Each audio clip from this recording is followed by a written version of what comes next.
What's up, guys?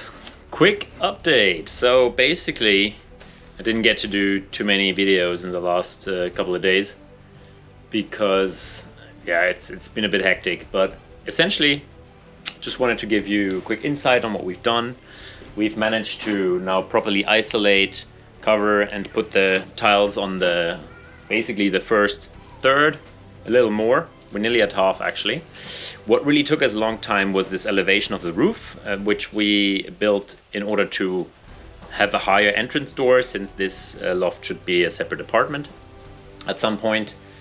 And yeah, it was a bit tricky because it's a changement in the angle of the roof at that place, and directly above it we are also installed a window, which all in all kind of brought out a couple of difficulties.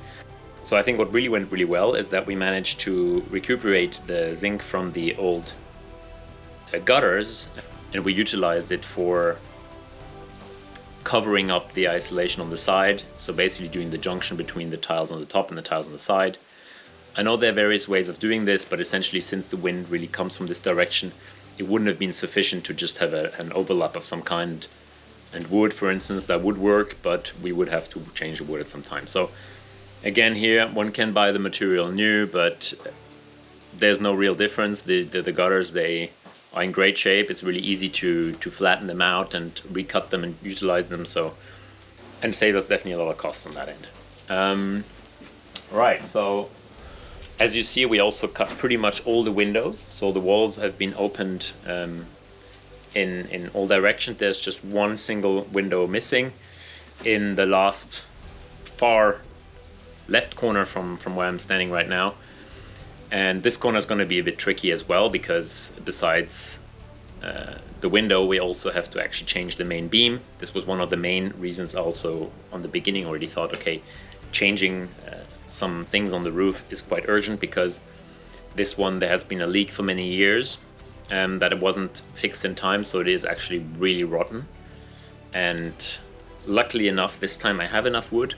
And when I was sawmilling in winter and spring, I actually already cut exactly precisely the beam that I require in a bit of longer length. So it has already the extension, as we've seen behind here, where we're actually missing a beam and we built one out of boards, which is a quick fix.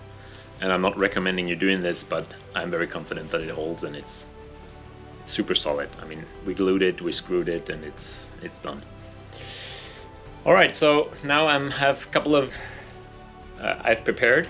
Behind here you see already burned and cut to the precise size that I need. All the beams to basically carry on the roof on the south side. What took us a bit of time here as well is really figuring out how to position the solar thermal and the PV system. And we basically came to the conclusion that I have to reduce the size of the PV system by another 2 panels. So originally I was kind of thinking of going with a 10 kilowatt peak PV system, and now we're basically only going to end up at around 7, which it's going to be a bit more than 7. It's going to be 7.5 about.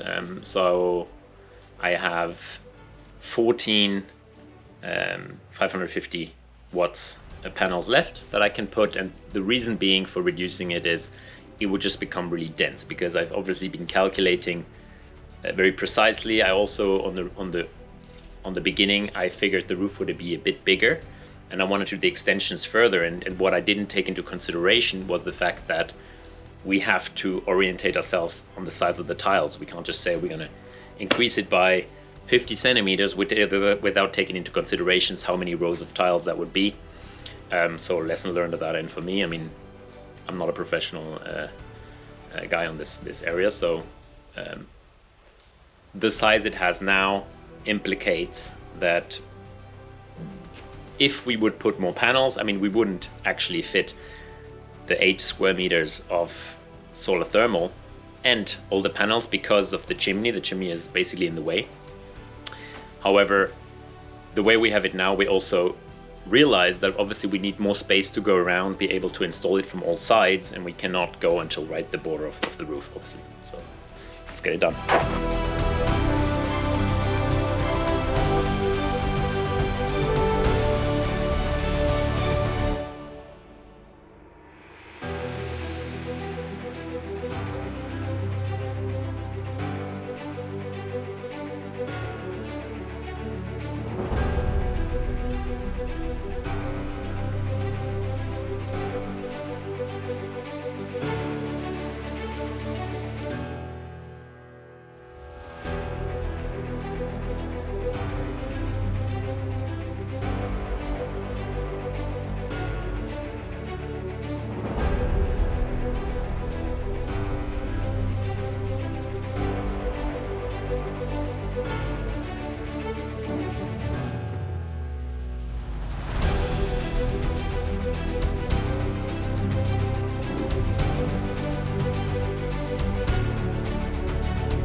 Oh dear, there's really not all that much left from this main beam up here.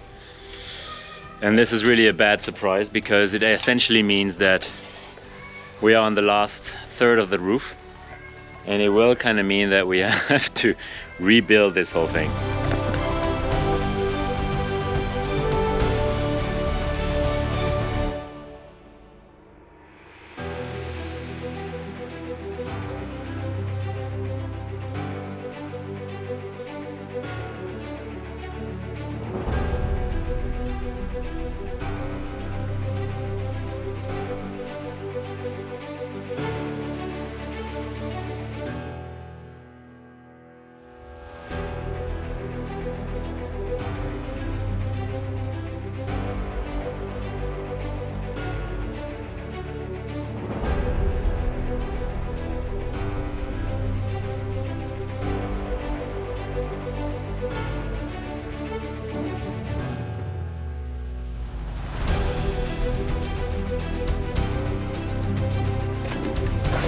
So in our fight against the woodworms, there's not much else we can do in order to properly get rid of them in the massive construction beams here that are remaining and we're not being able to exchange. Then basically heat. So there are some really strong chemical things that can be applied. We, as shown before, we are also applying some boric acid. However, since they mostly are kind of quite peripheral on the wood, just applying some serious heat is the most effective actually. And so one could potentially wrap them in for instance black plastic and leave them in the sun in days like today when it's really hot. However, I've tried that and I still sometimes could hear them afterwards. So what I've done with the rest on this side, let me show you that, is that I really properly burned those beams, and I will be sanding them down later. But at this stage, it's been quiet ever since. So, I mean, this is a bit reckless and definitely not something you should be trying at home, but essentially, you know, I have like a fire extinguisher and water and everything close by, and obviously there's no roof above it, so I'm taking the roof off before doing it. And so even those beams, it looks like there's a roof, but it's actually 20 centimeters further back. So I can do this side of the beams at least already. And obviously the big one that stays here, and the top, there's just a little bit, and I'll be burning them now.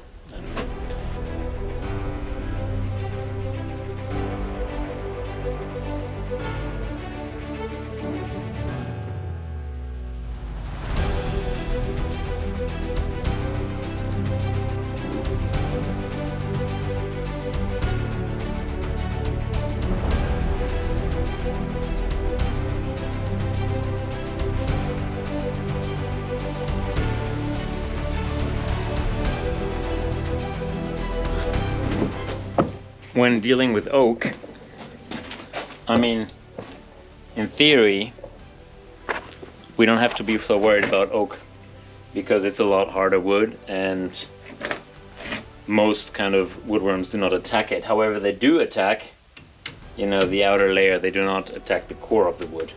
So whilst we could actually, you know, forget about the heat treatment because it's going to be fine, it's still going to be a place where they survive, and then they can multiply and go and attack the new wood that I've been installing and sawmilling. So in order to really get rid of them, I do need to be treating this wood as well.